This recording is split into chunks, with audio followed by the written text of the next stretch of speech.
In 1651, as England tore itself apart in civil war, a frightened philosopher in Paris finished a book that would declare all human beings naturally violent, selfish, and locked in perpetual war with one another. His solution was as radical as his diagnosis. Only an all-powerful sovereign could save humanity from itself. Thomas Hobbes published Leviathan in the same year that King Charles I lost his head to the executioner's axe. John Locke would justify another revolution 40 years later, arguing that governments existed only by the consent of the governed and could be overthrown when they violated that trust.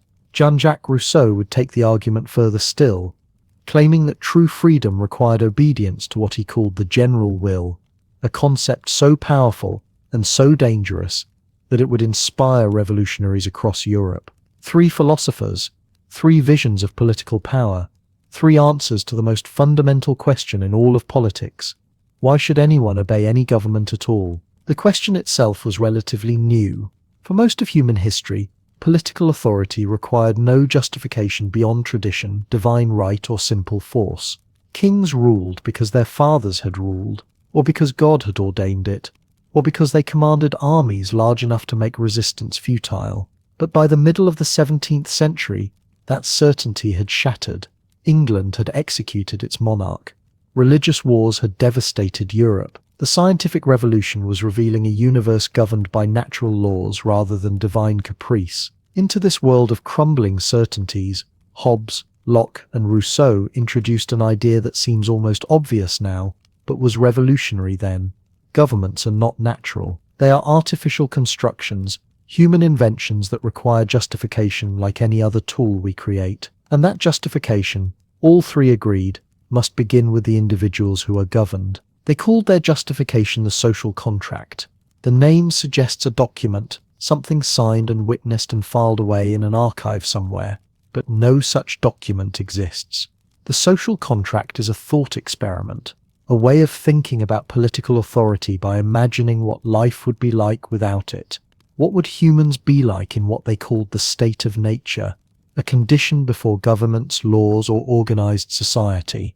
And why would such creatures ever agree to create the very authorities that would limit their freedom? The answers these 3 men gave could not have been more different. Hobbes, writing in exile as civil war consumed his homeland, concluded that humans without government would live in constant terror of violent death. Life in the state of nature would be, in his unforgettable phrase, solitary, poor, nasty, brutish, and short. Only by surrendering nearly all their freedom to an absolute sovereign could humans escape this nightmare. Locke, writing to justify the overthrow of a king, imagined a state of nature governed by reason and natural law where humans possessed rights to life, liberty, and property that no government could legitimately violate. Rousseau, the most radical of the 3, argued that the state of nature had been a condition of innocent freedom, corrupted by the invention of property and the rise of inequality. The social contract, properly understood, was not about protecting what we have, but about recovering what we lost. Each thinker wrote in response to a specific historical crisis. Hobbes witnessed the English Civil War, a conflict so bitter that it turned neighbor against neighbor and son against father, culminating in the unprecedented act of regicide. The memory of that chaos haunted every page of Leviathan. Locke lived through the exclusion crisis and the Glorious Revolution, political upheavals that ultimately established the principle that Parliament, not the monarch, held supreme authority. His 2 treatises of government, published anonymously for fear of prosecution, provided the intellectual foundation for constitutional monarchy and would later inspire American revolutionaries. Rousseau wrote in The Twilight of the Old Regime, just years before revolution would consume France. His social contract imagined a democracy so pure and demanding that it might require, as he chillingly suggested, forcing citizens to be free. These were not abstract academic exercises. Hobbes tutored the future King Charles II in exile and returned to England only when Cromwell's Commonwealth offered a measure of stability. Locke fled to the Netherlands when his patron was accused of treason and returned only after the revolution he had helped intellectually justify succeeded. Rousseau saw his books burned in Paris and Geneva, was hounded from country to country, and died in exile, paranoid and alone, They risked their safety, their reputations, and in some cases their lives to answer a question that seemed increasingly urgent. If the old justifications for political power no longer held, what justifications could take their place? The social contract gave them a framework for thinking through the problem. Instead of appealing to tradition or revelation, they would begin with individuals and ask what rational people would agree to if they were free to choose. This methodological move changed everything. It meant that political authority had to be justified in terms of the interests and rights of those who were governed. It meant that some forms of government were legitimate and others were not. It meant that citizens might have not just the right but the duty to resist illegitimate authority. These were dangerous ideas in an age of absolute monarchs, which is why all three men were at various times accused of atheism, sedition, and corrupting youth. But they also disagreed profoundly about what the social contract required. Hobbes believed it demanded absolute obedience to a single sovereign power, whether one person or an assembly, whose authority could not be divided, checked, or resisted, except in the case of immediate threat to life itself. Locke argued for limited government, separation of powers, and the right to revolution when government violated the natural rights it was created to protect. Rousseau envisioned a radically democratic state, where citizens collectively made the laws they individually obeyed, a vision that inspired both democratic reformers and totalitarian revolutionaries. Same question, same method, wildly different conclusions. Part of what makes social contract theory so endlessly fascinating is that the differences between these thinkers track differences in how they understood human nature itself. Hobbes saw humans as fundamentally self-interested, driven by appetite and fear, capable of reason but only in the service of desire. Locke had a more optimistic view, believing that humans were naturally capable of recognizing and respecting the rights of others, though imperfectly and inconsistently. Rousseau offered the most complex psychology, arguing that humans were born with a capacity for compassion and fellow feeling that society systematically corrupted, replacing natural self-love with an obsessive need for recognition and status. Read their descriptions of the state of nature and you are reading three different anthropologies, three different theories of what we are when we are stripped of culture, law, and civilization. These theories continue to shape political debate today, often in ways we do not fully recognize. When politicians argue about the proper size and scope of government, they are reprising arguments Hobbes and Locke made centuries ago. When we debate whether security or liberty should take priority in times of crisis, we are weighing Hobbesian against Lockean values. When populist movements claim to represent the will of the people against corrupt elites, they are invoking, consciously or not, Rousseau's concept of the general will. The social contract is not just historical curiosity, it is the foundation on which modern political thought was built. Tonight, we will walk through that foundation, examining how it was constructed and what weight it can still bear. We will begin in the chaos of civil war that convinced Hobbes humanity needed saving from itself, follow Locke through revolution and exile as he imagined a government limited by the rights it was meant to protect, and end with Rousseau's tragic vision of freedom lost, and perhaps never fully recoverable. The journey will take us through three brilliant minds across a century and a half of upheaval, each trying to solve the same problem: how to make political authority legitimate in a world where traditional justifications had lost their power. Their answers helped create the modern world. Understanding those answers means understanding the world we inherited and the choices we still face. The war that made Leviathan began with a king who believed he ruled by divine right, and ended with that king's head separated from his body on a scaffold in Westminster. England in 1642 was tearing itself apart. The rupture came not suddenly, but through years of accumulated tension between a king who believed God had placed him above Parliament, and a Parliament convinced it held authority no monarch could override. When King Charles I raised his standard at Nottingham that August, he set in motion a conflict that would shatter the old certainties about power, obedience, and order. Towns divided, families split. Brother fought brother in hedgerows and fields that had known centuries of peace. The violence was not distant or abstract. It arrived at doorsteps, burned through villages, left bodies in ditches. Thomas Hobbes was 54 years old when the war began. already a scholar of some reputation, a translator of Thucydides who knew what civil conflict could do to a society. He had been born in 1588, the year the Spanish Armada threatened England's shores, and his mother, according to later accounts, went into premature labour from fear of invasion. Hobbes would joke darkly that fear and he were twins. Perhaps that early entrance shaped something in him, some heightened sensitivity to danger, some constitutional inability to look at peace and not see the violence barely held in check beneath it. He watched the descent into war with mounting horror, Parliament against king, Presbyterian against Anglican, leveller demanding equality, digger seizing common land, each faction certain of its righteousness, each willing to kill for its vision of proper order. Hobbes saw not principle but chaos, not conviction but fanaticism. The old justifications for authority had collapsed. The king could no longer simply point to divine right and expect obedience. The church could not enforce unity when Christians slaughtered each other over fine points of doctrine. What remained when tradition lost its power? When subjects could no longer be commanded to obey simply because they had always obeyed? Hobbes fled to Paris in 1640. He would remain there for most of the next decade, an exile among other English royalists who had chosen retreat over the dangers of choosing sides. In those Paris years, he tutored the young Prince of Wales, the future Charles II, in mathematics and philosophy. He moved in circles of intellectuals grappling with new ideas about nature, motion, and the mechanical workings of the universe.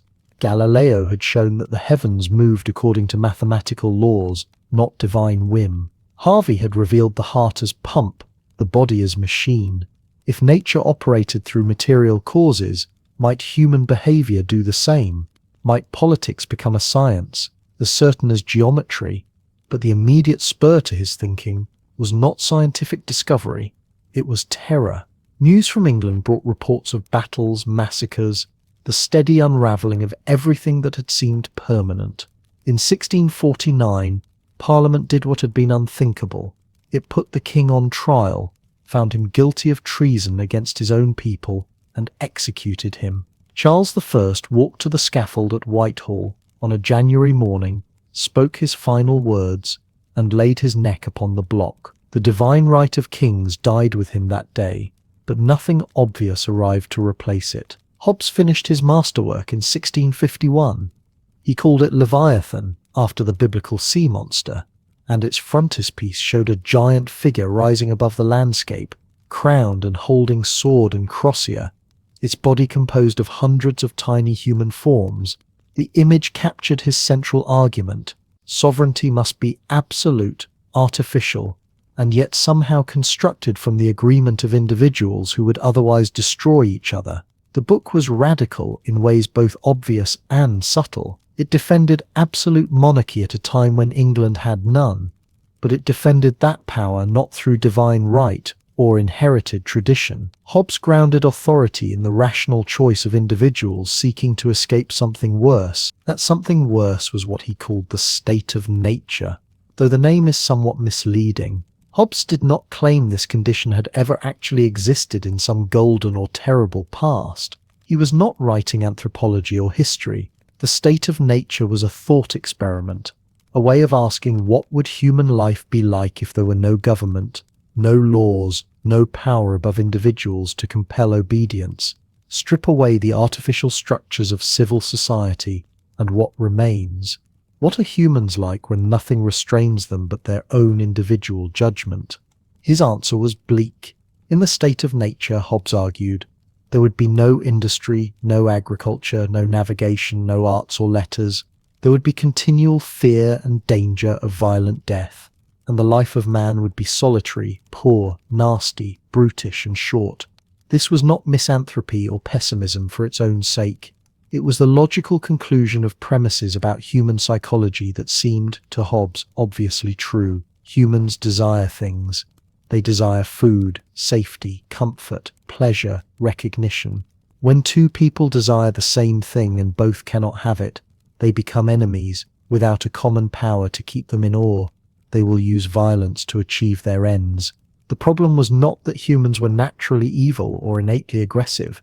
The problem was that they were rational and self-interested in a world of scarcity and uncertainty. Even if most people desired only security and modest comfort, the presence of even a few aggressors would make violence rational for everyone. If you know others might attack you, failing to attack them first becomes dangerous. If you appear weak, you invite predation. If you accumulate more than others, you must defend it. The logic of mutual fear, once started, has no natural stopping point. Each person has reason to strike first, to take what they can, to trust no one. Hobbes insisted on another crucial point.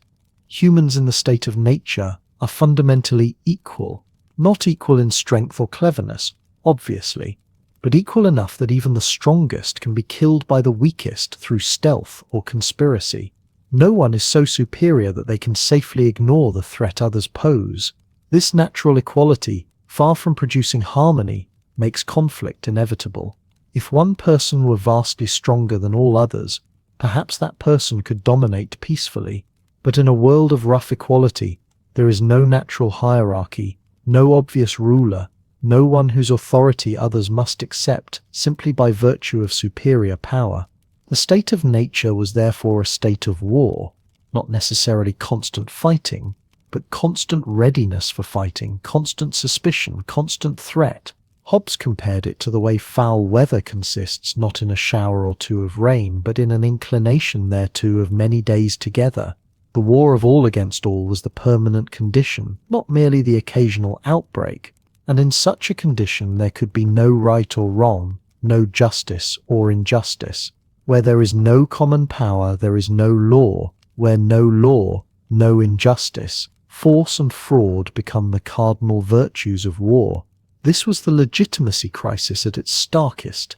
If humans without government naturally exist in mutual hostility, and if no person has natural authority over any other, then on what basis can any government claim the right to rule? The old answers had failed. God might have anointed kings, but God had apparently allowed Parliament to behead one.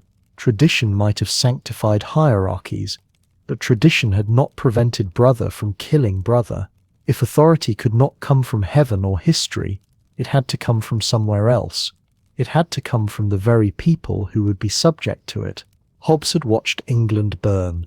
He had seen what happened when the restraints of power dissolved, when every faction believed God justified its cause, when no authority remained strong enough to impose peace. The question was not whether absolute power was dangerous. Of course it was. The question was whether the alternative was worse.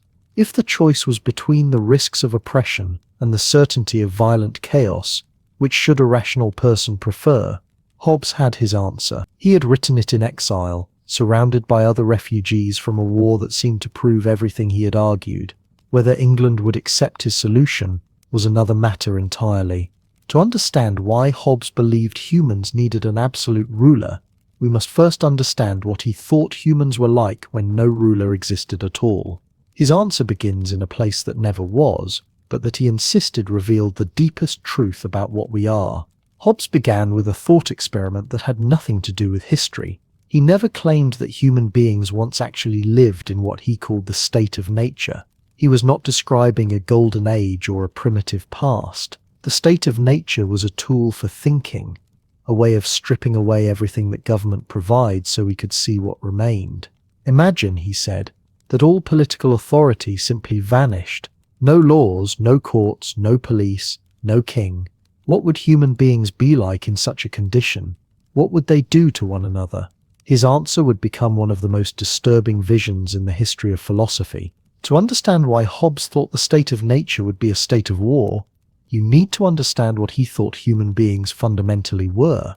He was a materialist in an age when materialism was dangerous. For Hobbes, there were no souls separate from bodies, no divine spark that made humans special. We were simply matter in motion, sophisticated machines made of flesh rather than gears. Every thought, every desire, every action could be reduced to bodies moving according to physical laws. When we reached for something, we were matter being drawn toward other matter. When we fled from danger, we were matter being repelled by other matter. This mechanical view of human nature led Hobbes to a simple psychology. Human beings, he argued, were driven by two fundamental forces, appetite and aversion. We moved toward things that seemed good to us and away from things that seemed bad. What we called good was simply whatever we desired. What we called evil was simply whatever we feared or hated. There was no objective standard of right and wrong written into the universe. Morality was just the names we gave to our own attractions and repulsions. From this starting point, Hobbes built his vision of the state of nature. Every person would desire power, not necessarily because they were evil, but because power was the only means to secure future goods. You needed power to protect what you had. You needed power to get what you wanted. You needed power to ensure you would have power tomorrow. This made the pursuit of power rational, not pathological. And because everyone needed power, everyone became a potential threat to everyone else. The problem was compounded by natural equality. Hobbes made a claim that sounded almost democratic but led to catastrophic conclusions. All human beings were fundamentally equal in their abilities. Yes, some were stronger and some were smarter, but the differences were never so great that the weakest could not kill the strongest. A weaker person could use cunning. They could strike while you slept. They could form an alliance with others. No one was ever safe simply because they were superior. This equality meant that everyone had reason to fear everyone else, and everyone had a realistic chance of harming anyone else. This mutual vulnerability created what Hobbes called diffidence, a word that meant not shyness but mistrust. You knew that others might attack you to take what you had. You also knew that they knew you might attack them. The rational response was to strike first before they did. Even if you were peaceful by nature, even if you desired nothing more than to be left alone, you had reason to launch a preemptive attack. Your safety required eliminating threats before they materialized. And because everyone else was thinking the same way, the anticipation of conflict became conflict itself. Hobbes identified three principal causes of quarrel in the state of nature. First, competition for scarce resources. If two people desired the same thing and could not both have it, they became enemies. Second, diffidence or mutual mistrust. Even if resources were temporarily abundant, the fear of future scarcity made people attack for safety. Third, glory or reputation. People fought to make others fear them, because being feared was the best defense against being attacked. A reputation for violence was worth cultivating. Weakness invited predation. The result was his famous description of life in the state of nature: solitary, poor, nasty, brutish, and short. These 5 words have echoed through 3.5 centuries because they capture with brutal economy Hobbes's vision of humanity without government. Solitary, because trust was impossible when anyone might kill you. Poor, because no one could engage in agriculture, industry, or trade when their labor might be stolen at any moment.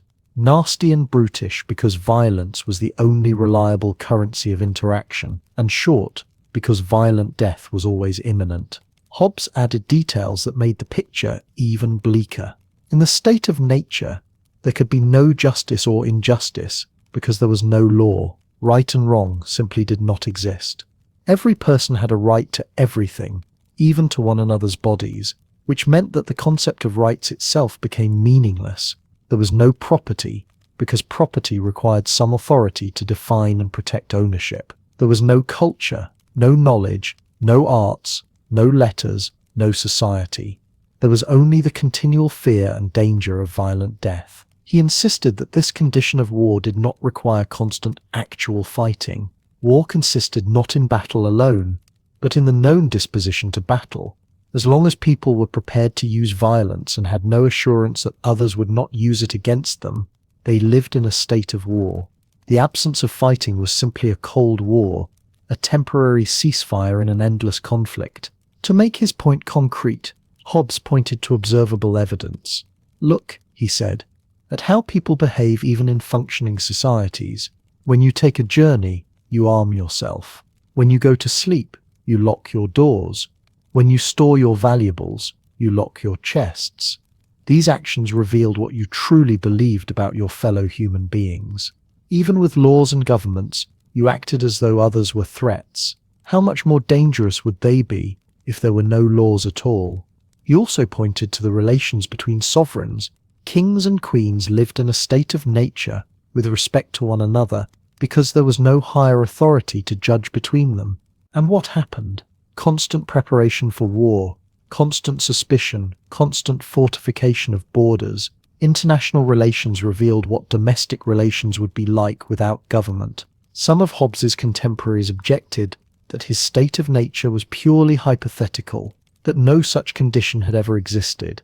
Hobbes had an answer ready. Look at the Americas, he suggested, where people lived without government in a savage state. This was a profound misunderstanding of indigenous societies, many of which had sophisticated political structures, but it revealed how Hobbes used what he thought of as anthropological evidence to support his theoretical claims. He believed the state of nature was not just a logical possibility, but a historical and contemporary reality wherever government was absent. The bleakness of this vision was not accidental. Hobbes wanted readers to feel visceral horror at the prospect of life without authority. He wanted them to understand that almost any government, no matter how oppressive, was better than no government at all.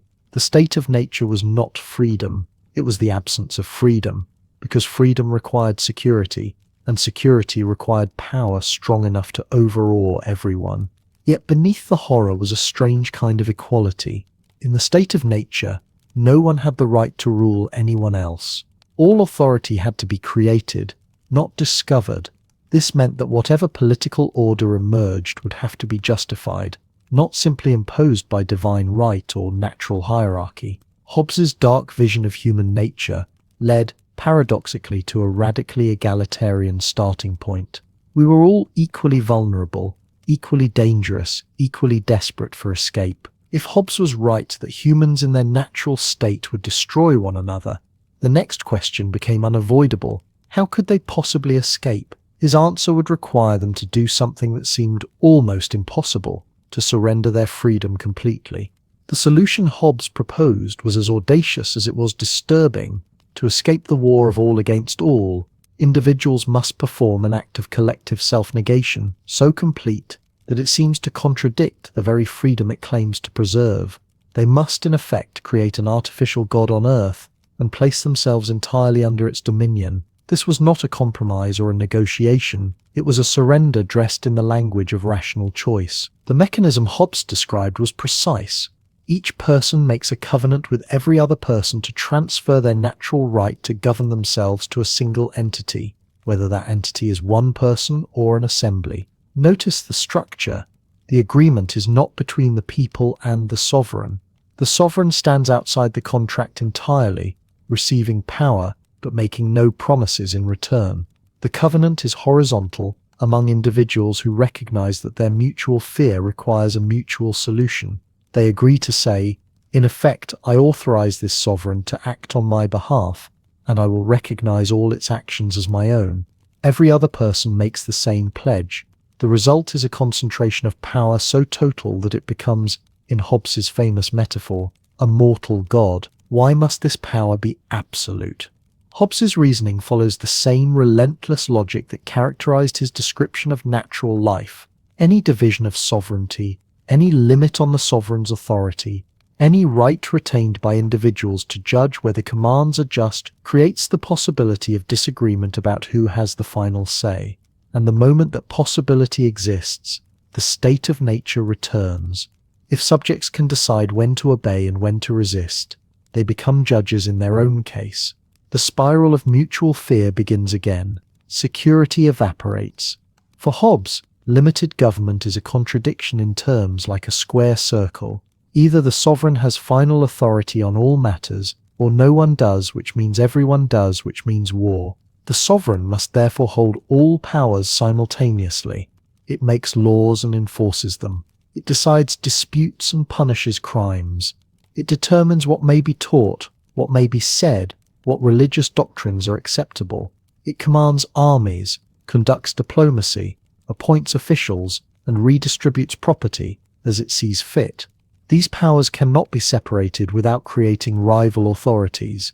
The legislative power cannot be divided from the executive without creating a situation where laws are made that cannot be enforced or enforced in ways that were not legislated. To divide power is to destroy it. Hobbes called his creation Leviathan, after the biblical sea monster whose power none can withstand. The metaphor was deliberate and complex. On the famous frontispiece of his book, the sovereign appears as a giant figure whose body is composed of countless tiny human forms, all facing inward toward the head. The body politic, Hobbes insisted, is an artificial person, a creation of human art that mimics but surpasses natural persons. Each individual becomes a cell in this larger organism.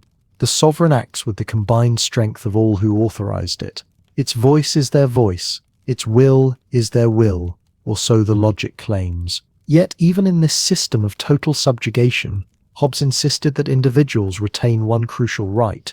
The right to self-preservation cannot be transferred because it is the reason for creating the sovereign in the first place. If the sovereign commands you to kill yourself, to confess to a capital crime when you are innocent, to fight in a war when you personally are in mortal danger, you are not obligated to obey.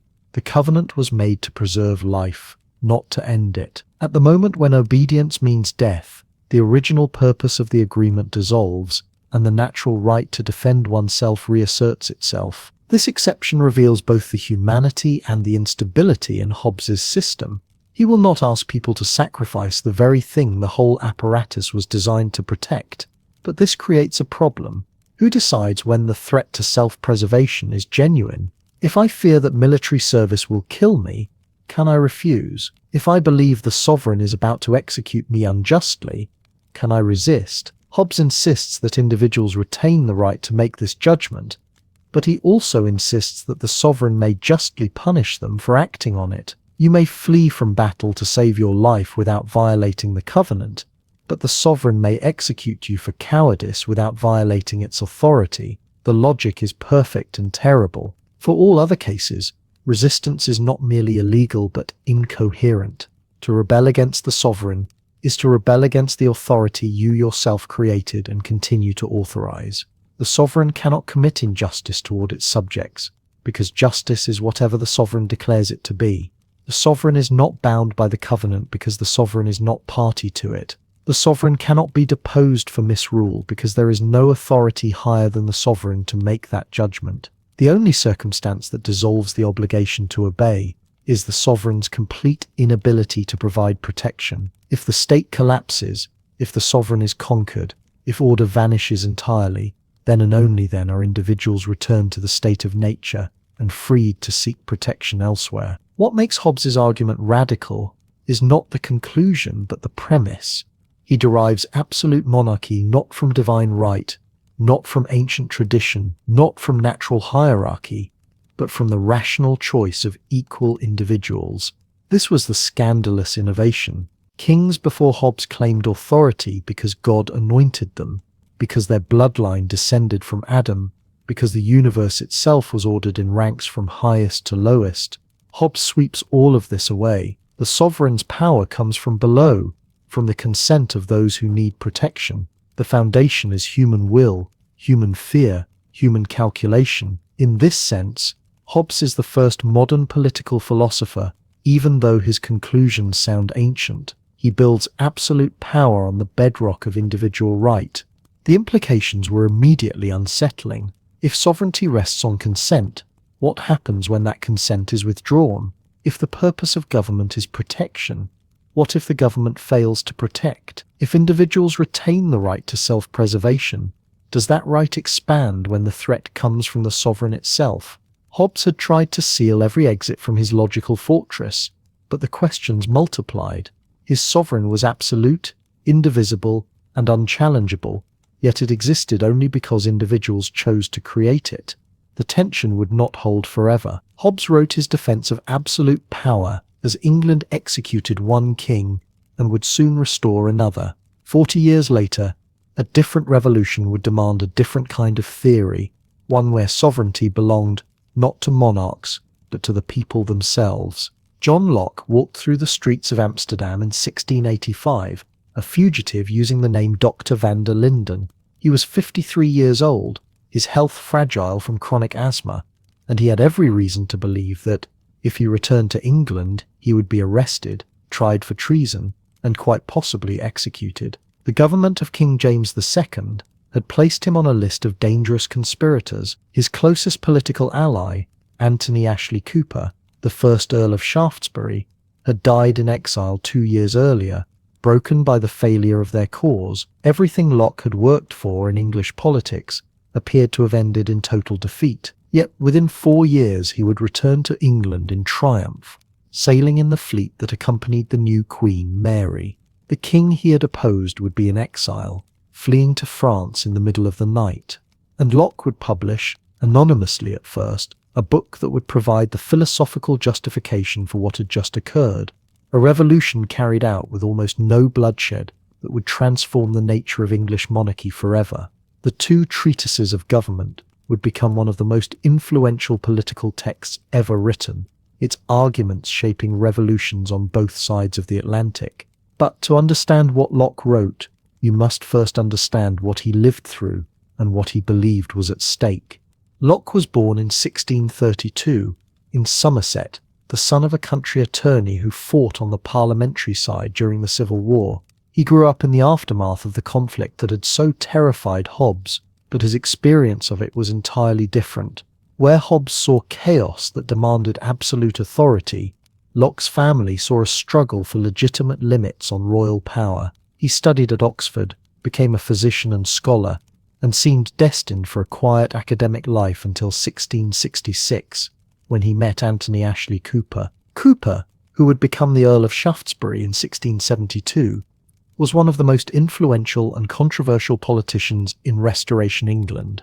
Brilliant, ambitious, and physically marked by a suppurating wound from an earlier operation that required a silver tube to drain, he collected talented men around him and wielded them like instruments of policy. He recognized something in Locke, a philosophical depth combined with practical judgment, and made him his personal physician, political advisor, and intellectual collaborator. For the next 16 years, Locke would be drawn deeper and deeper into the dangerous center of English politics. The crisis that would define both their lives began in 1678, when rumors spread of a supposed Catholic plot to assassinate King Charles II and place his brother James on the throne. The popish plot, as it became known, was largely fabricated, but the fear it generated was real. James was openly Catholic, and the memory of Mary Tudor's persecutions of Protestants burned in English memory. Shaftesbury led a faction determined to exclude James from the succession, proposing that Parliament should have the power to alter the royal line. The question was explosive: could Parliament, representing the people, override the traditional hereditary right of kings? Locke was pulled into the centre of this exclusion crisis. He helped draft papers, advised on strategy, and began thinking through the theoretical foundations of what they were attempting. If Parliament could exclude James, on what grounds?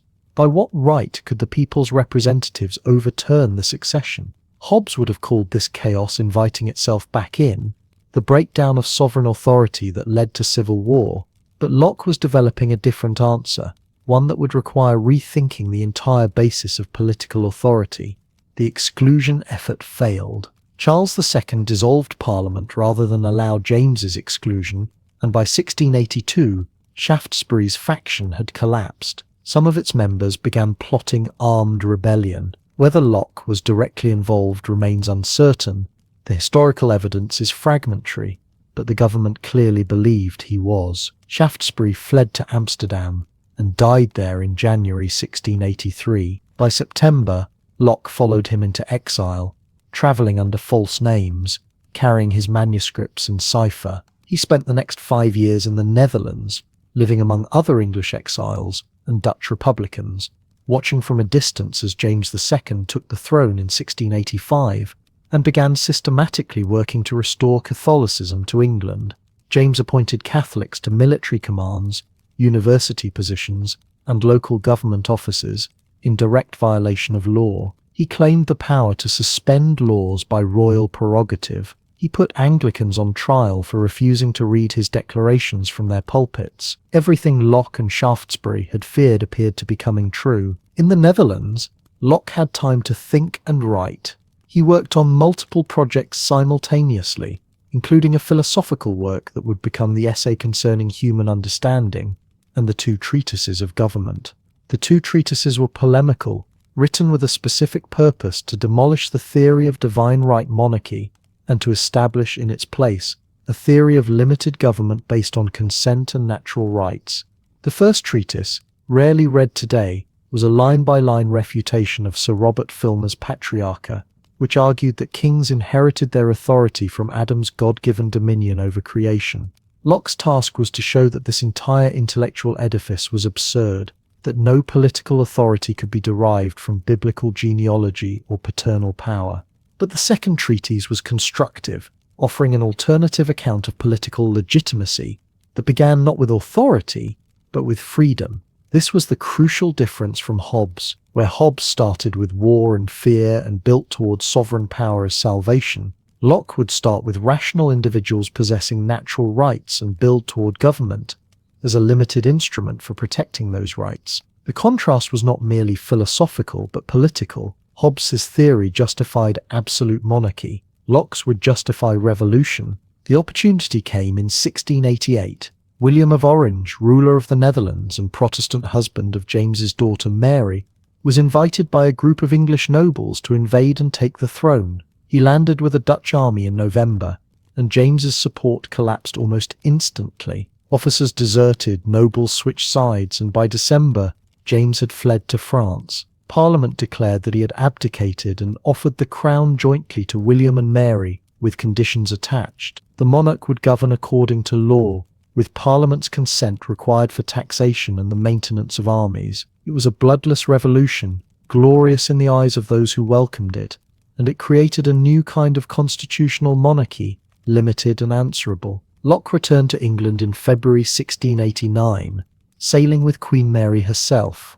Later that year, he published the two treatises anonymously, carefully dating the preface to suggest the work was written after the Revolution to explain it.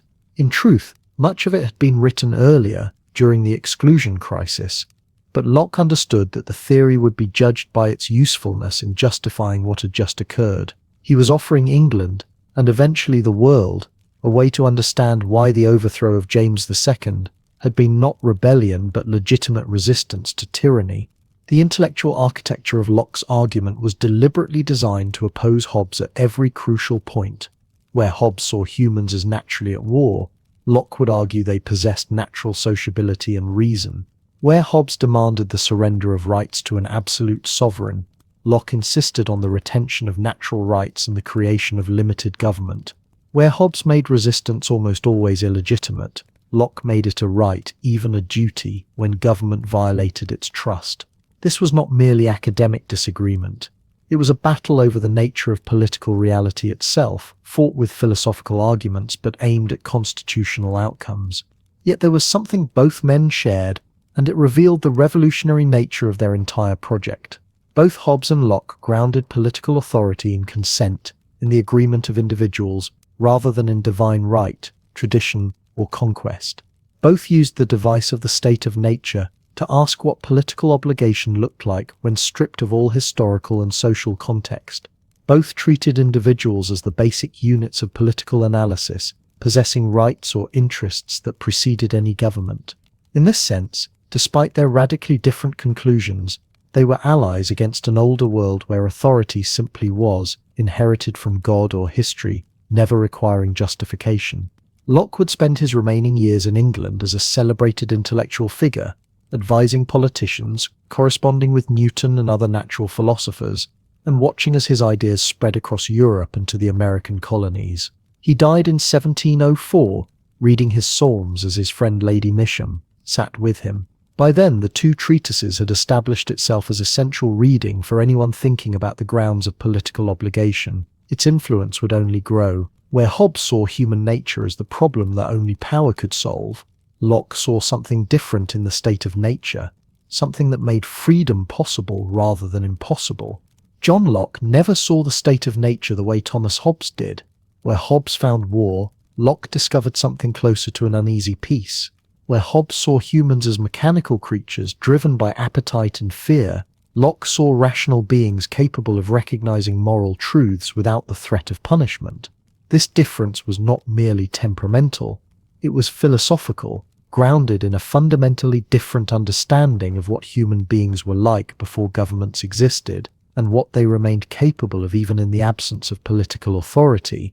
The state of nature, as Locke described it in his second treatise of government, was a condition of perfect freedom and equality. Every person possessed the liberty to order their actions and dispose of their possessions as they saw fit, within the bounds of natural law. No one held authority over anyone else. No king ruled by divine right. No parliament could claim inherited sovereignty. Each individual stood equal to every other, subject only to the constraints that reason itself revealed. This was not anarchy. Locke insisted that the state of nature had a law to govern it, and that law was the law of nature. The law of nature, Locke argued, was accessible to human reason. Unlike Hobbes, who believed morality was whatever the sovereign declared it to be, Locke maintained that certain moral truths existed independently of human authority. Reason taught that since all humans were the workmanship of God, created to last during his pleasure, and not one another's, no person should harm another in their life, health, liberty, or possessions. This was not merely a prudential calculation about what promoted peace. It was a genuine moral obligation that bound all rational beings. The law of nature was not written in statute books or proclaimed by courts. It was inscribed in the very structure of rational thought itself. From this law of nature flowed what Locke called natural rights. Every person possessed, simply by virtue of being human, three fundamental entitlements: the right to life, the right to liberty, and the right to property. These rights were not granted by governments. They existed before any government came into being, and would continue to exist even if every government collapsed. Locke's natural rights were inalienable, in a way that Hobbes's natural liberty was not. For Hobbes, individuals surrendered nearly all their freedom to the sovereign in exchange for security. For Locke, individuals retained their fundamental rights even after entering political society. Government existed to protect these rights, not to replace them. The right to property required particular explanation, and Locke devoted considerable attention to how ownership could arise in a world where God had given the earth to humanity in common. His answer became known as the labor theory of property, and it would influence economic thinking for centuries. In the beginning, Locke argued the world was held in common. No one owned the fruits on the trees or the deer in the forest, yet every person owned their own body, and therefore the labor of their hands. When someone removed something from the common state that nature provided it in, they mixed their labor with it, and thereby made it their property. The apples a person picked became theirs. The field they tilled became theirs. The house they built became theirs. This theory solved a problem that had troubled earlier thinkers. How could private property exist without an explicit agreement among all of humanity to divide up what had been shared? Locke's answer was that labor itself created the agreement. By working, by improving what nature provided, individuals transformed common resources into private holdings. There were limits, of course. No one could take more than they could use before it spoiled. No one could appropriate so much that nothing was left for others. But within these constraints, property arose naturally from human effort. It did not require the blessing of a sovereign or the consent of neighbors. The implications were profound. If property existed before government, then government could not be the source of property rights. The king did not own the kingdom and grant parcels to subjects as favors. Instead, individuals came to government already possessing what was theirs, and they created political authority precisely to protect what they already owned. This reversed the entire logic of feudal authority. In Locke's state of nature, a farmer who cleared land and planted crops owned that land by right, not by royal permission. Government existed to recognize and defend that ownership, not to create it in the first place. Yet Locke's state of nature, peaceful as it was compared to Hobbes's vision, was not without problems. The law of nature bound everyone in principle, but in practice disputes would arise. One person might claim that another had violated their rights. The accused might disagree. Without an impartial authority to judge between them, disagreements would fester. Each person in the state of nature possessed the right to enforce the law of nature and to punish those who violated it. But this meant that individuals served as judges in their own cases, and Locke recognized that self-interest would cloud judgment. Even the most rational person might convince themselves that their interpretation of natural law was correct, when in fact they were simply pursuing their own advantage. Moreover, even when a person truly was in the right, they might lack the power to enforce their claim. A weak individual wronged by a strong one would possess justice on their side, but no effective means to secure it. The state of nature, Locke concluded, was inconvenient. It was uncertain because the law of nature, though clear to reason in principle, was subject to competing interpretations in practice. It was unstable because those with power might ignore what reason taught. It was uncomfortable because every person lived in constant worry that their rights might be violated with no recourse. This inconvenience was crucial. It explained why rational people would choose to leave the state of nature and form governments, but it did so without making government absolutely necessary in the way Hobbes had insisted. Hobbes's state of nature was so horrific that any government, no matter how oppressive, was preferable to remaining in it. Locke's state of nature was merely inconvenient, which meant that only a government that actually improved the situation was worth creating. If a government became more oppressive than the state of nature it replaced, rational individuals would have no reason to remain under its authority. They might even have the right to dissolve it and return to nature, at least temporarily, until something better could be established. The contrast with Hobbes extended to their competing views of human nature itself. Hobbes saw humans as fundamentally driven by passion, with reason serving merely as a tool to calculate how best to satisfy desires and avoid harm. Locke saw reason as capable of governing passion, at least in principle. Most people, most of the time, could recognize what morality required, and could choose to act accordingly even when their immediate appetites pulled them elsewhere. This did not mean humans were perfectly rational or perfectly good. Locke was no naive optimist. He acknowledged that passion often overwhelmed reason, that people frequently acted against their own best judgment, that self-interest colored perception, but he insisted that the capacity for genuine moral reasoning existed, and that this capacity made legitimate government possible without requiring absolute sovereignty. The law of nature, in Locke's telling, was not merely a set of prohibitions, it was a positive vision of how rational beings could live together in freedom. It taught that each person should preserve themselves, and having done so, should preserve the rest of humankind as much as possible.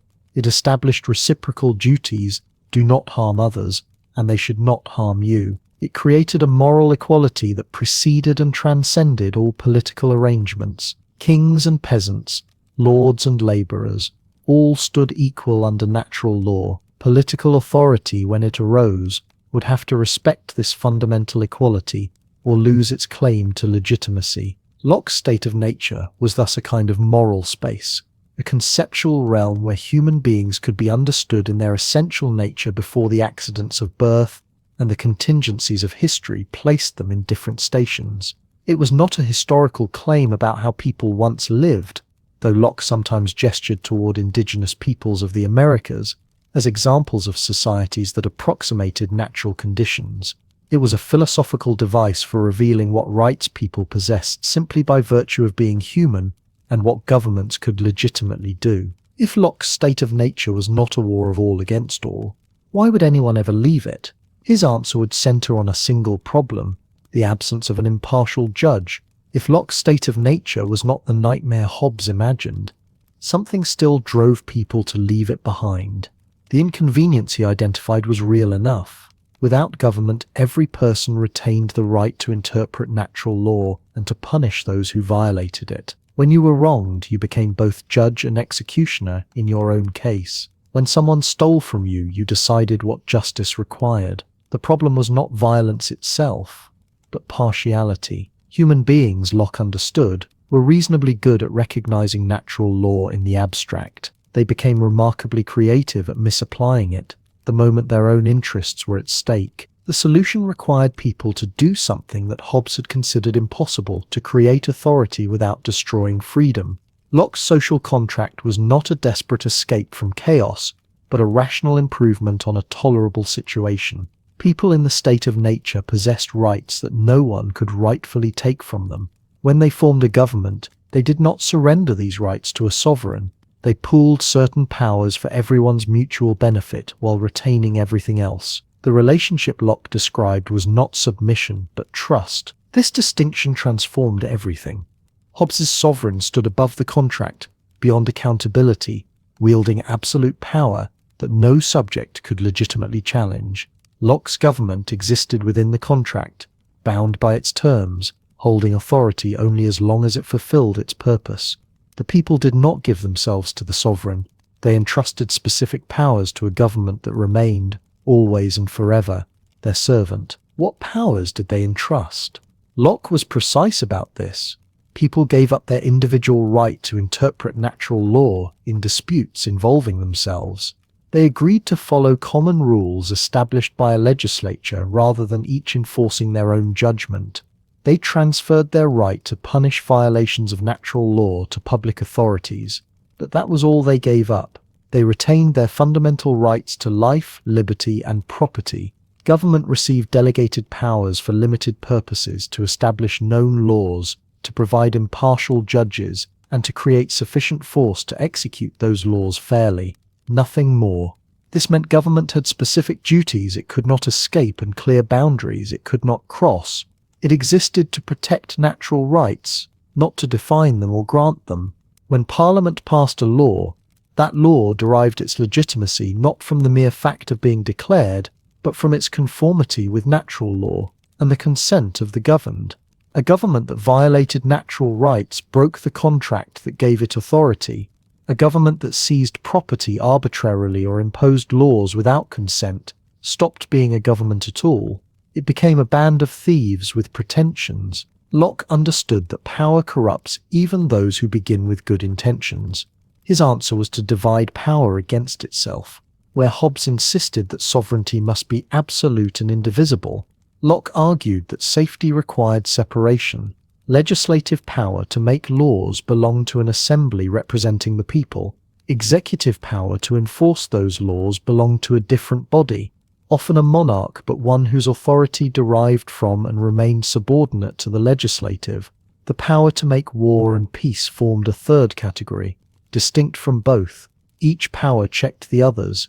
Each faced limits that prevented any single person or institution from accumulating enough authority to threaten natural rights. The legislative power stood supreme among these divisions, but even it faced constraints.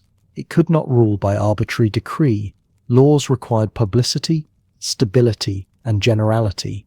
The legislature could not take property without consent, which meant it could not impose taxes without approval from the people or their representatives. It could not delegate its power to anyone else, because the people had entrusted that power to this particular body and no other. Most fundamentally, the legislature remained bound by natural law. No vote, however overwhelming, could make murder lawful or theft legitimate. Positive law drew its authority from its consistency with the deeper law that preceded all human institutions. Here Locke faced a problem that troubled his theory more than he acknowledged. If government requires consent, whose consent counts? People who explicitly agree to join a commonwealth clearly bind themselves. But what about their children? What about foreigners who move to a country?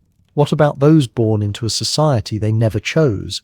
Locke distinguished between express consent, given deliberately through an oath or agreement, and tacit consent, implied by actions like inheriting land or traveling freely on public roads. If you enjoyed the benefits of government protection, he argued, you implicitly agreed to obey its laws. The logic was convenient but strained. Inheriting your father's estate meant you consented to a government you might despise.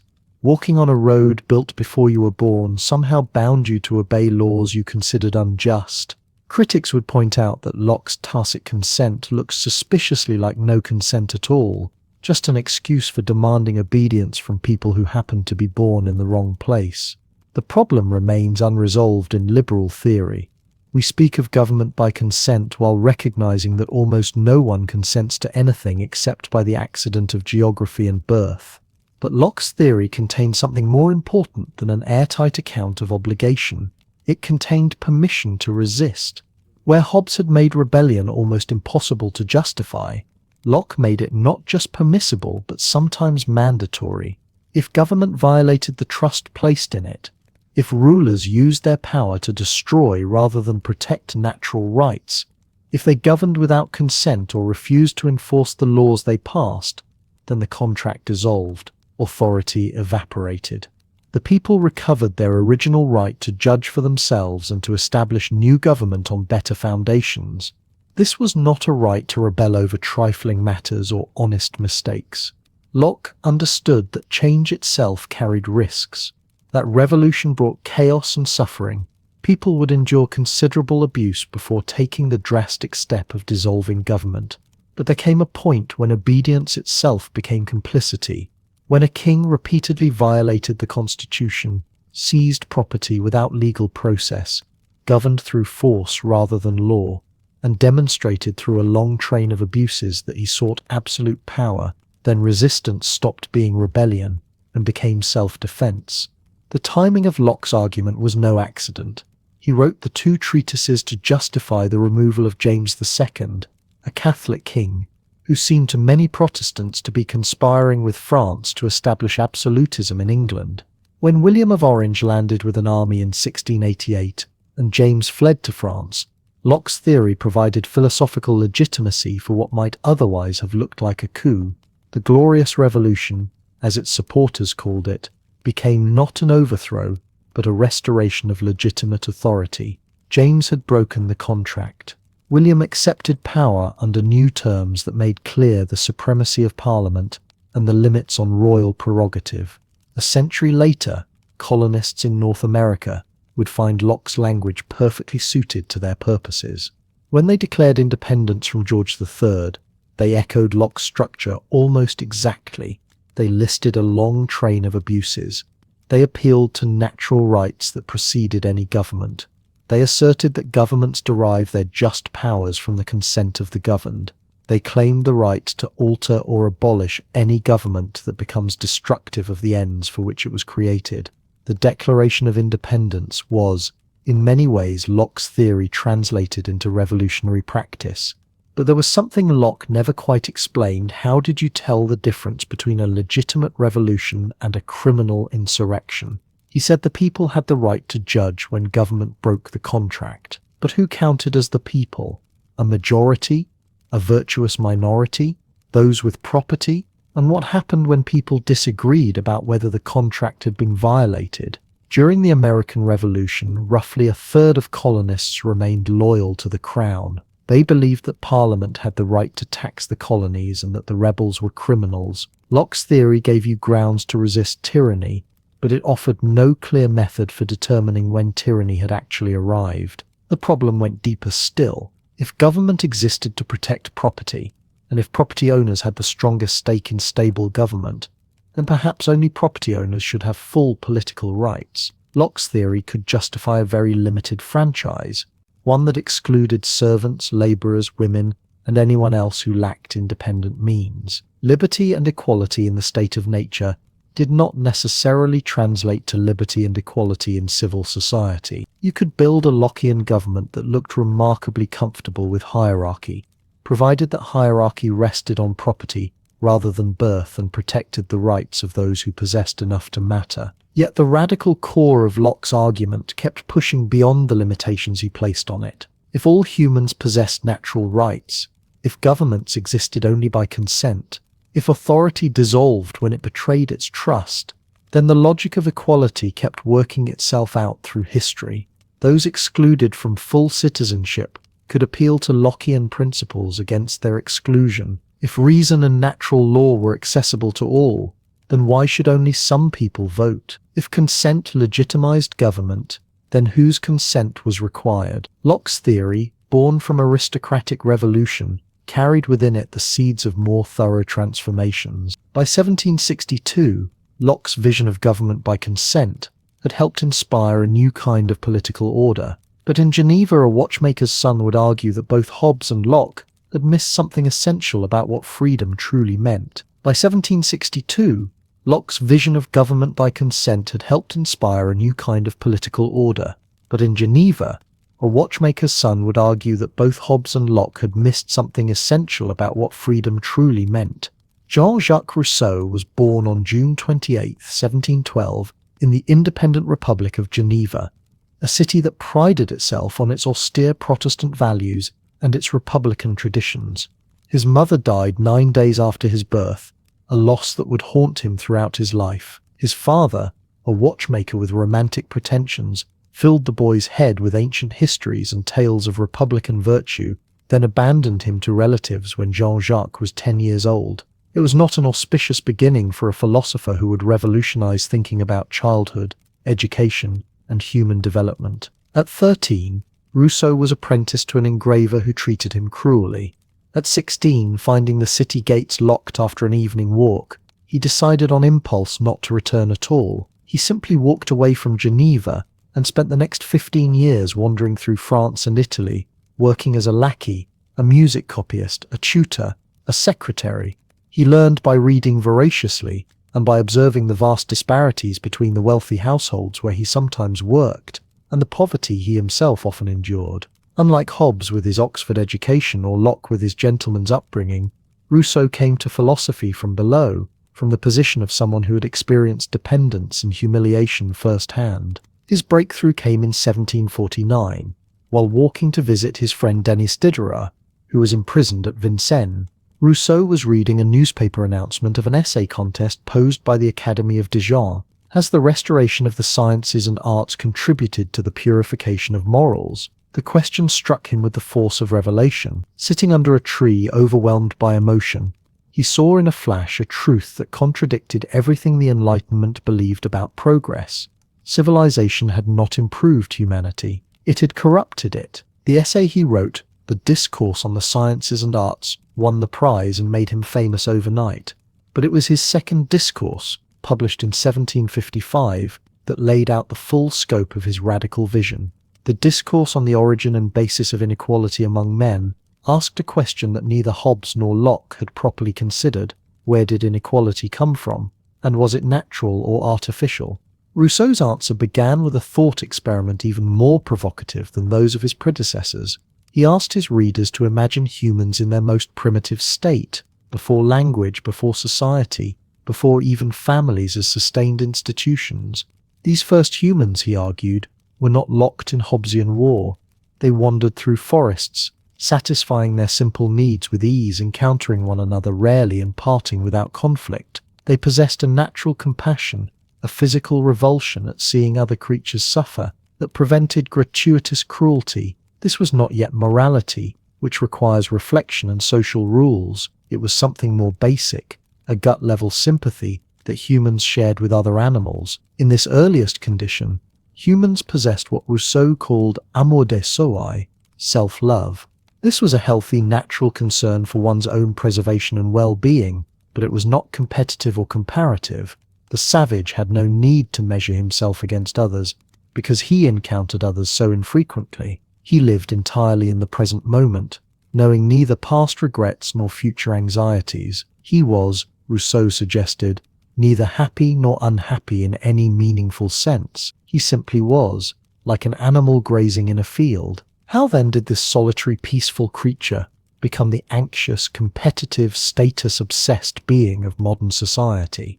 The transformation happened gradually, through a series of developments that each seemed like progress but cumulatively destroyed human freedom and equality. Language allowed for more complex cooperation, but also for deception and manipulation. Families created bonds of affection, but also the first forms of dependency. Simple tools improved material life, but created the leisure time in which comparisons and jealousies could breed. Then came the catastrophe that Rousseau described with devastating simplicity. The first person who, having enclosed a plot of land, took it into his head to say, "This is mine," and found people simple enough to believe him, was the true founder of civil society. Property, Rousseau argued, was not a natural right as Locke claimed. It was a usurpation, a fraud, the original source of all subsequent inequality and domination. Once property existed, everything changed. Some land was more fertile than others. Some individuals were stronger, cleverer, or simply luckier. Small differences in advantage compounded over time into vast inequalities of wealth and power. But the transformation was not merely material. Something had happened inside human beings themselves. Amor Dei soi, simple self-love, had been corrupted into amor propre, a kind of self-regard that exists only in comparison with others and feeds on their recognition or envy. The person possessed by amor propre cannot be satisfied by simply meeting their needs. They must have more than their neighbor, must be seen as superior, must constantly shore up their sense of worth through the opinions of others. The rich become obsessed with luxury not because it provides real pleasure, but because it demonstrates status. The poor become consumed with resentment, not merely because they lack necessities, but because they lack respect. Everyone becomes enslaved to opinion, living not for themselves but for the gaze of others. Rousseau's critique cut equally against both Hobbes and Locke. Against Hobbes, he insisted that violence and competition were not natural to humanity but products of a corrupted social order. The war of all against all was real enough in Rousseau's time, but it was not the human condition as such. It was what humans had made of themselves through centuries of property, hierarchy, and vanity. Hobbes had looked at 17th century England and thought he was seeing human nature. He was actually seeing the wreckage of civilization. But Rousseau was equally harsh toward Locke's optimism about commercial society and natural rights. Locke had argued that property arose naturally from labor, and that it enhanced human freedom by allowing individuals to secure the fruits of their work. Rousseau saw instead how property created relations of dependence and domination. The moment some people owned land and others did not, those without were forced to sell their labor to survive. Legal freedom meant nothing when economic necessity compelled submission. Locke's natural rights protected the wealthy while leaving the poor formally free but practically enslaved. Rousseau lived long enough to taste both sides of celebrity in the emerging world of letters and public opinion that he so distrusted. His novel Julie, or The New Heloise, became the publishing sensation of the century. His treatise on education, Émile, scandalized authorities with its religious unorthodoxy. When both Émile and The Social Contract were condemned and burned in Paris and Geneva in 1762, Rousseau fled into exile, spending years moving from refuge to refuge, increasingly paranoid and isolated, convinced that conspiracies surrounded him. There was bitter irony in the trajectory. Rousseau, who argued that a more propre enslaved people to public opinion, became obsessed with his own reputation, writing lengthy defenses and autobiographical works justifying himself to posterity.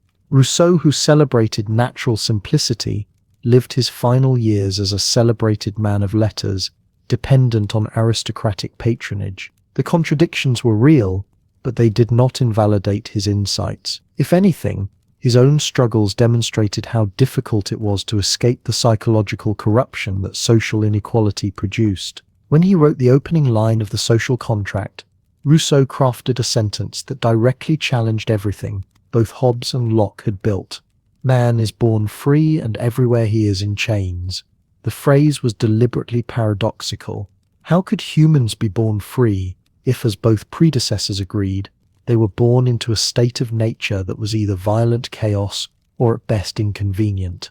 How could they be everywhere in chains if they lived under governments they had supposedly consented to? Rousseau's answer was that both parts of the statement were true, but only if you understood freedom differently than his predecessors had. Humans were born free, not because they possessed natural rights to property or because they could make covenants. They were born free because in their natural condition they were psychologically independent, needing no one's approval, measuring themselves against no standard but their own needs. The chains were not merely the laws of government, but the entire structure of opinion, property, and dependence that made people incapable of being themselves. If humans were born free but everywhere found themselves in chains, Rousseau's task was to imagine a form of association where obedience could somehow become freedom itself. His answer would be the most radical and the most troubling of all three. Jean-Jacques Rousseau understood that both Hobbes and Locke had performed a kind of philosophical sleight of hand. They had imagined people surrendering freedom in order to gain security or protect property, as though trading one valuable thing for another. But Rousseau saw a deeper problem. that neither had adequately addressed. In their systems, obedience always meant submission. To follow the law was to bow before something external, something that constrained your will from outside. Even Locke, who allowed for revolution and limited government, still described political life as a compromise between what you wanted to do and what authority allowed. Rousseau refused to accept this bargain. He wanted to imagine a political order where obedience would not diminish freedom but fulfill it, where following the law would somehow be indistinguishable from following your own deepest will. This was the challenge he set himself in The Social Contract, published in 1762. The opening sentence announced his ambition with characteristic boldness. Man is born free, but everywhere he is in chains. The task was not simply to loosen those chains or make them more comfortable, but to transform them into something else entirely. He would describe a form of political association where people bound themselves absolutely yet remained absolutely free. The paradox was intentional. It was the heart of everything he wanted to say. Rousseau's social contract required something far more radical than what either Hobbes or Locke had proposed. In his version, each person must alienate themselves totally to the community, not partially, not conditionally, not with certain rights held back, but completely. Every individual must surrender all natural liberty, all personal independence, all private judgment about what the community should do. This sounds immediately like the most comprehensive tyranny imaginable, worse even than Hobbes's Leviathan. But Rousseau insisted the opposite was true. Because each person gives themselves to all, they give themselves to no one in particular. Because the surrender is mutual and complete, no individual stands above any other. You have not subjected yourself to another person's will. You have merged your will with something entirely new. That something new was what Rousseau called the general will. This concept sits at the center of his political philosophy, and it remains one of the most discussed and disputed ideas in the entire history of political thought. The general will is not simply the sum of what everyone happens to want at a given moment. That would be the will of all, which is merely an aggregate of private interests and selfish desires. The general will is something different.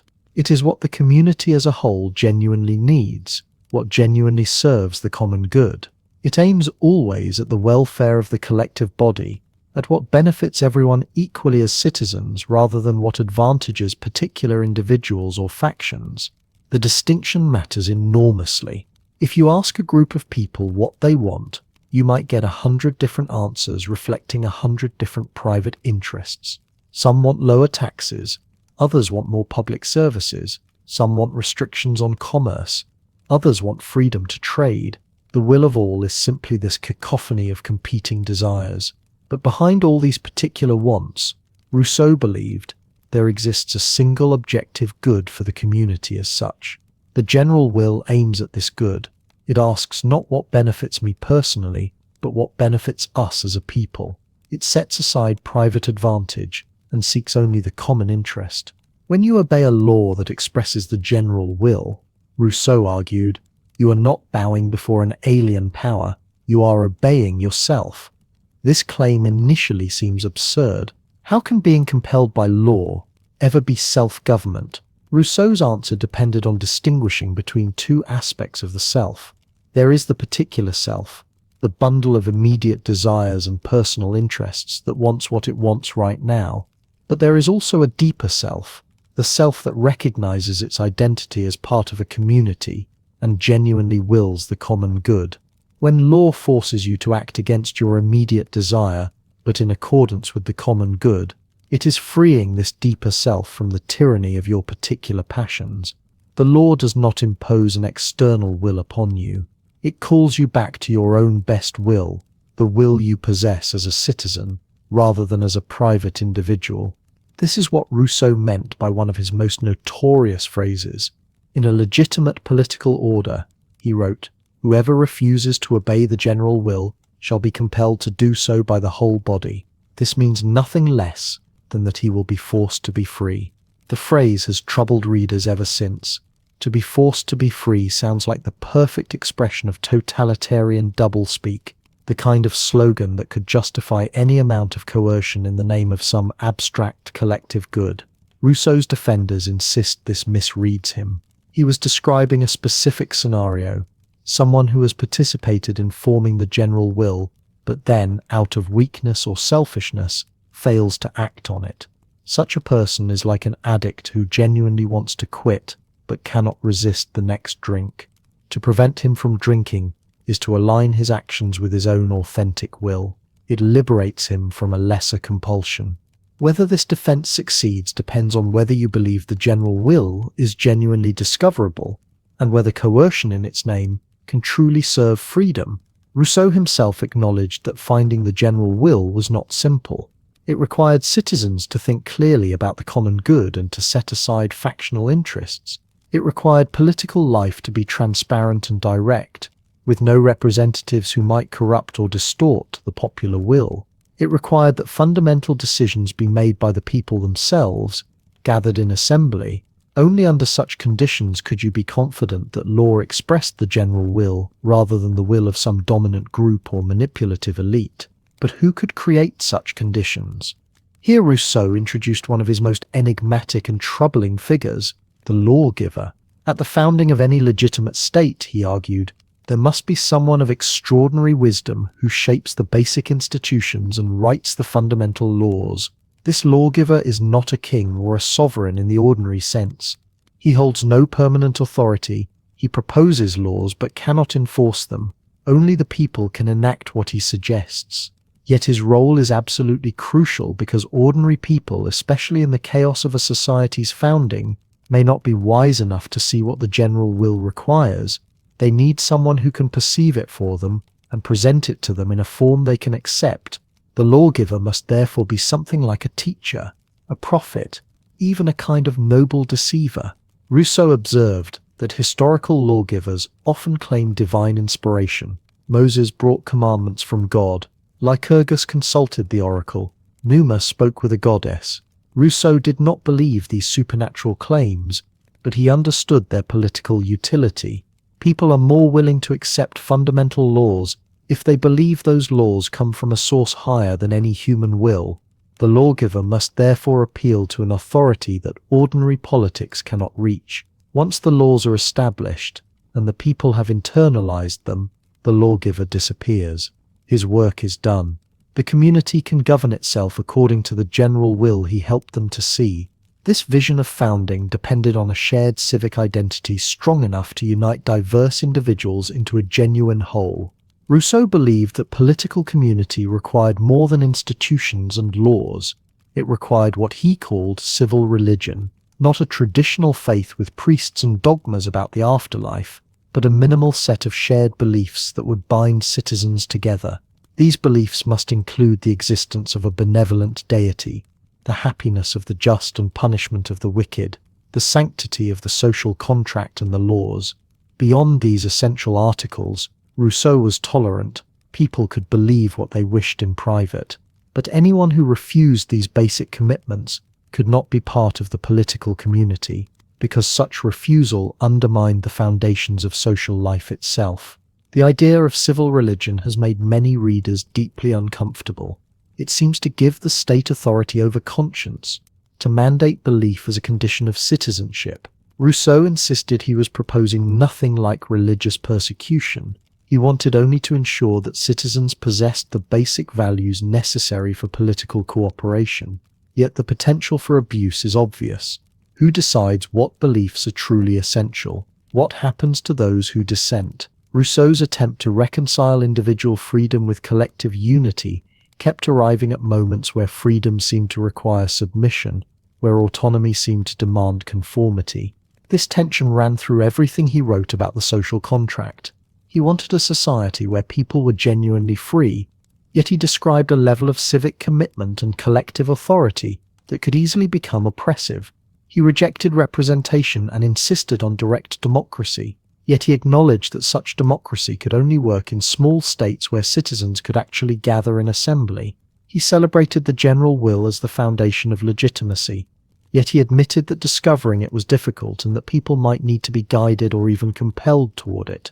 He wanted to preserve individuality within community, yet his vision often seemed to demand the absorption of the individual into the collective whole. What makes Rousseau's theory both powerful and dangerous is precisely this refusal of easy compromises. Hobbes had chosen security over freedom. Locke had chosen limited government that protected private rights. Rousseau wanted freedom without limit, community without domination, obedience that was somehow identical to autonomy. He wanted everything at once, and the intellectual contortions required to make it all fit, revealed as much by their difficulty as by their occasional brilliance. Rousseau's vision inspired revolutionaries and terrified conservatives. The question of whether his general will meant liberation or a new form of tyranny would echo through the violence of the French Revolution and beyond. 3 philosophers, 3 answers to a single question. Between 1651 and 1762, Hobbes, Locke, and Rousseau each constructed elaborate theories to explain why any person should ever obey any government.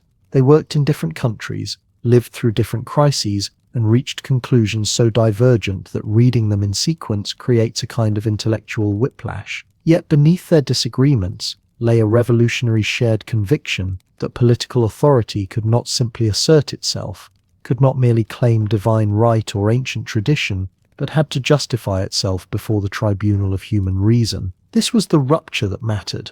For most of human history, the question of political legitimacy rarely arose in philosophical terms.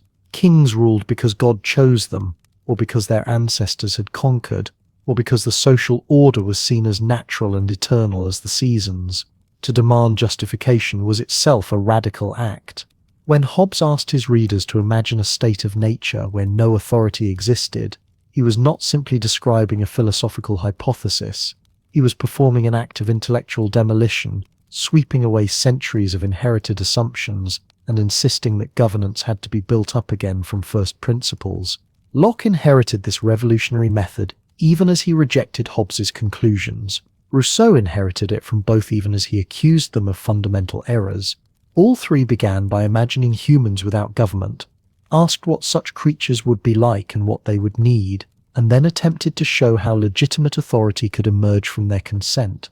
The social contract was not merely a theory, it was a declaration that power required permission, that sovereignty ultimately resided not in crowned heads, but in the individuals who created or accepted political order.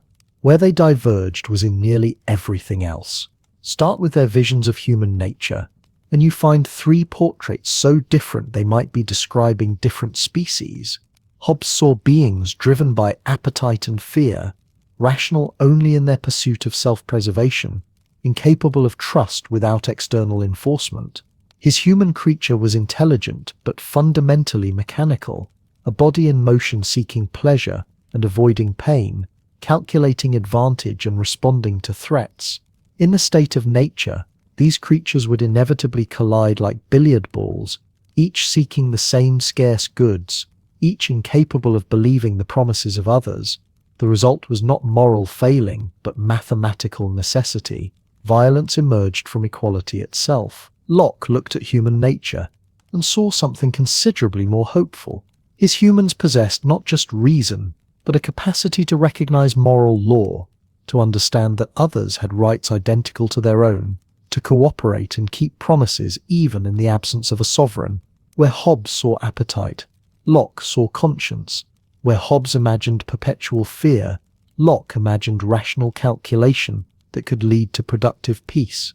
The state of nature was inconvenient, prone to disputes and bias when individuals judged their own cases, but not inherently catastrophic. Humans could live together tolerably well, even without government. They simply chose to create one because it made life better. Rousseau rejected both portraits as fundamentally mistaken. Hobbes had projected the vices of civilized humans backward onto natural man. Locke had imagined primitive humans already possessing the concerns and characteristics of English gentlemen. In reality, Rousseau insisted natural humans were neither violent nor particularly rational. They were simple creatures, concerned primarily with self-preservation and capable of an instinctive compassion that prevented unnecessary cruelty. They lived solitary lives, without language complex enough for abstract reasoning, without property substantial enough to create inequality, without the psychological need for recognition that made civilized humans so desperate and anxious. The state of nature was not a war, but neither was it a proto-civil society. It was fundamentally pre-social. This meant corruption was not original, but historical. Humans were born good, or at least innocent, and were twisted into vice by society itself. The moment someone enclosed land and said, "This is mine," and found people simple enough to believe him, inequality was born. With inequality came domination, servitude, and all the miseries Hobbes and Locke attributed to human nature itself. The chains were real, but they were not natural. They were forged by history. These different diagnoses led to radically different prescriptions. Hobbes, facing what he saw as inherently dangerous creatures, concluded that only absolute sovereignty could prevent disaster.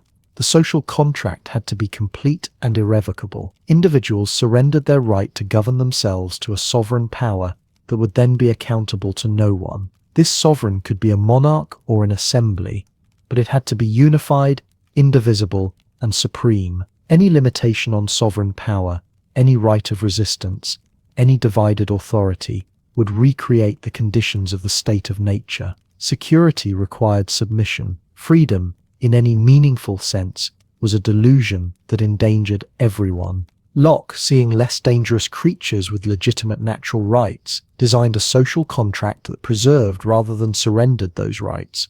Government was limited from the outset, created to serve specific purposes, with power divided among different branches. The legislative made law, the executive enforced it, and the federative handled foreign relations. No absolute sovereign existed because none was needed. If government violated its trust by threatening life, liberty, or property, the people retained the ultimate right to dissolve it and create a new one. Revolution was not chaos, but the final check on tyranny. This was not theoretical possibility, but practical politics, written explicitly to justify the overthrow of one king and the installation of another. Rousseau's prescription was the most paradoxical. Seeing humans corrupted by society yet unable to return to primitive innocence, he sought a form of association where each person, uniting with all, would somehow obey only himself. The social contract required total alienation of each individual to the community, but the community would then be governed by the general will, which was not merely the sum of individual wills but something higher. To obey the general will was to obey the law. One gave oneself to be both sovereign and subject simultaneously. Freedom was not the absence of law, but participation in lawmaking, not natural independence, but civic autonomy. The resulting political visions could hardly be more different. Hobbes would accept almost any stable government, however authoritarian, provided it maintained order and protected life. He had little interest in political participation and deep suspicion of popular assemblies, which he saw as breeding grounds for faction and instability. His ideal was a unified sovereign making clear laws and enforcing them consistently. Locke would permit only limited government operating within constitutional constraints, protecting individual rights, particularly property rights, and subject to removal if it overstepped. His vision was fundamentally liberal in the classical sense, emphasizing individual liberty, the rule of law, and the dangerous concentration of power. He trusted markets more than monarchs, and believed that commerce civilized passions better than absolute authority. Rousseau would accept only a government where citizens participated directly in legislation, where the general will governed, and where private interest was subordinated to the common good.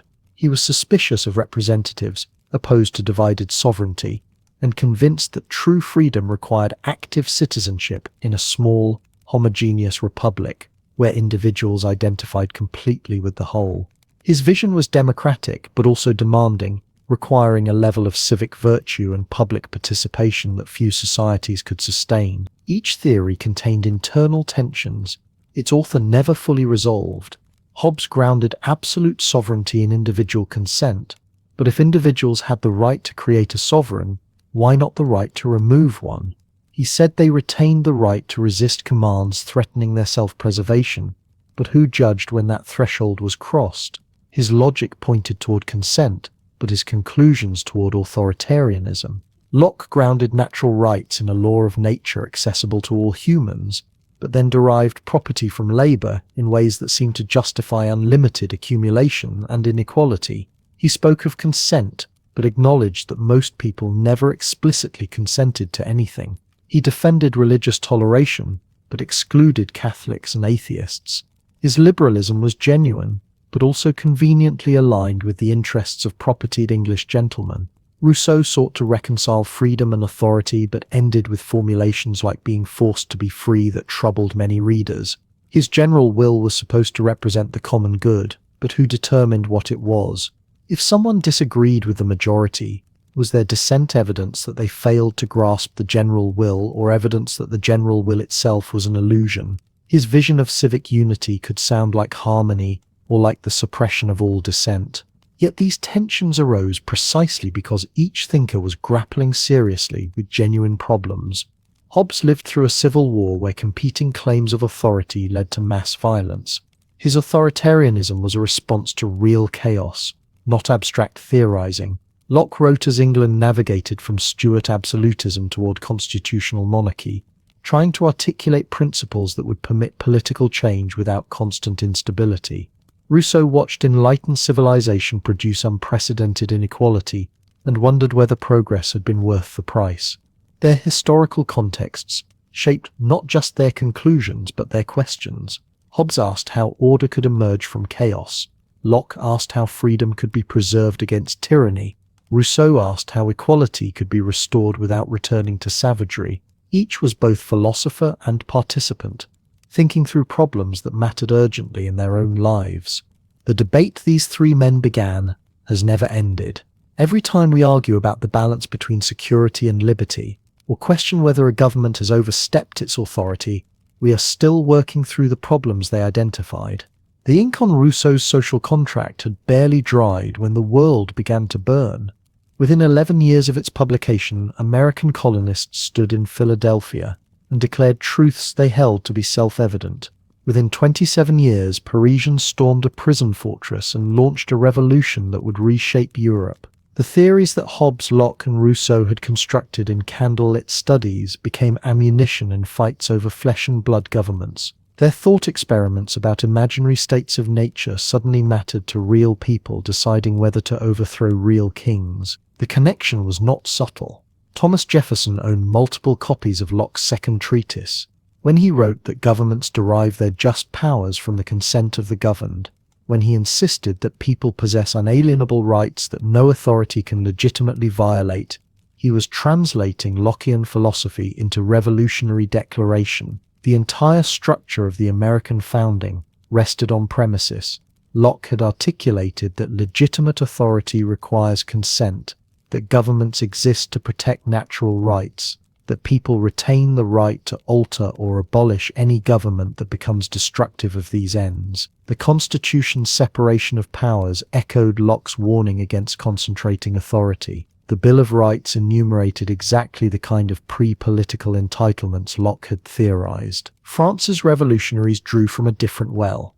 They quoted Rousseau, inscribed his principles in their declarations, and genuinely believed they were enacting the general will, the sovereignty of the people, the supremacy of the collective over any individual interest, the notion that true freedom meant willing what the community wills. These Rousseauian concepts animated revolutionary fervor, but they also justified terror. When Maximilien Robespierre sent thousands to the guillotine, he did so claiming to defend the general will against those who threatened it. The question of whether Rousseau's philosophy inevitably leads to totalitarianism, or whether Robespierre simply misunderstood him, remains disputed. What cannot be disputed is that ideas about social contracts proved powerful enough to topple governments and execute kings. Even Hobbes, despite his defense of absolute sovereignty, shaped revolutionary thought in unexpected ways. His insistence that political authority requires justification, that no king rules by divine right alone, that power ultimately derives from the consent of those who submit to it. These claims undermined monarchy, even as Hobbes tried to defend it, by making sovereignty conventional rather than natural, by treating it as something humans create rather than something God ordains. Hobbes opened space for the question revolutionaries would ask: if we created this authority, can we not also withdraw it? The influence extended far beyond the 18th century. When the United Nations drafted the Universal Declaration of Human Rights in 1948, the document's very structure reflected social contract logic. It began by asserting inherent human dignity, proceeded to enumerate fundamental rights, then described how governments must respect these rights to maintain legitimacy. The language echoed Locke almost verbatim. Rights were declared natural and universal, belonging to humans as such rather than as citizens of any particular state. The Declaration insisted that recognizing these rights constitutes the foundation of freedom, justice, and peace in the world, precisely the claim Locke had made about natural law. Constitutional design worldwide bears the mark of these three thinkers. Bills of Rights protect Lockean natural entitlements. Checks and balances reflect Lockean warnings about concentrated power. Mechanisms for popular sovereignty attempt to instantiate Rousseauian ideals about collective self-governance. Even authoritarian regimes feel compelled to claim they rule with popular consent, to justify their authority in social contract terms rather than admit they govern through force alone. That hypocrisy itself testifies to how completely social contract theory won the philosophical argument about legitimacy. No serious political thinker today defends the divine right of kings or argues that might alone makes right. Yet precisely as social contract theory triumphed, its foundations began to crumble under scrutiny. Feminist philosophers pointed out what should have been obvious. All three thinkers wrote about a state of nature populated exclusively by men. Women appear in their theories only as wives, mothers, or problems to be managed within the family, itself treated as somehow natural and pre-political, rather than as another power structure requiring justification. Carol Pateman's The Sexual Contract argued that underneath the social contract theorists described lay another unspoken agreement, a contract among men about their authority over women. The rational, autonomous individuals imagining themselves in states of nature and freely consenting to government were always implicitly male. What would social contract theory look like if it started from the embodied reality of pregnancy, childbirth, and infant dependency, rather than from fantasies of isolated independent individuals? The entire thought experiment might need to be rebuilt from different foundations. Communitarians challenge social contract theory from another direction. Thinkers like Michael Sandel and Alasdair MacIntyre argued that the theory rests on a false picture of human selfhood. Real humans are not the unencumbered rational individuals Locke imagined, capable of stepping back from all social relationships to calculate their interests. We are born into communities, shaped by cultures and traditions, constituted by relationships we never chose. The idea that we are somehow separate from society, that we could exist in a state of nature and then choose whether to join political community, misunderstands what we are. We are social beings through and through, and our obligations to one another arise not from contracts we made, but from relationships and roles that partly define us. A theory that starts from radical individualism cannot adequately account for solidarity, fraternity, or shared identity.